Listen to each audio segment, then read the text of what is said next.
I don't talk about boosting confidence or increasing confidence necessarily. I talk about controlling confidence, bringing our confidence back under our own control.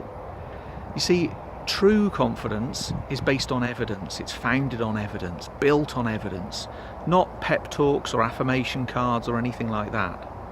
If you remember the performance spirals, focus underpins confidence, because when we're focused on the right things at the right time, we perform well in the moment.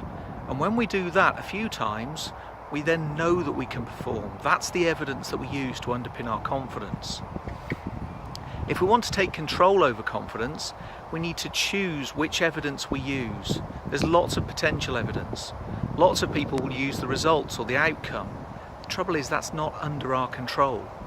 Some people will use what people say, other people say, their feedback and their input. See, that's not under our control either.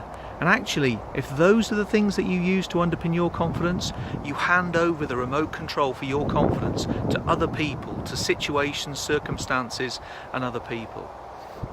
We need to take back that remote control. So how do we do that? Well, it's simple, but not necessarily easy. See, we need to evaluate our own performance. What do we do? Not what do people think or what's the outcome, but what do we do? How good was our performance? When I talk to athletes after their competitions, I don't ask them about the result. I ask them two questions. How good was your game plan and how well did you execute it? What did you do? I also don't ask them to judge their performance. I don't ask them whether it was good or okay or rubbish. I ask them, give me a score from 0 to 10. 0 means there's nothing good about it whatsoever.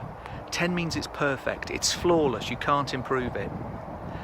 And actually, all of the scores, they'll never be 0 and they'll never be 10. They'll all lie between 1 and 9.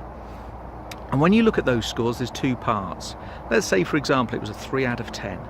What made it a 3 and not a 0? What are you going to keep because it's good? And what's the difference between 3 and 10?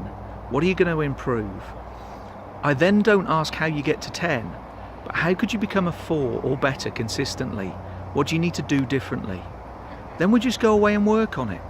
And when we come back in more confident. So if you want to take control over your confidence, you need to evaluate your performance honestly and objectively, not judge it.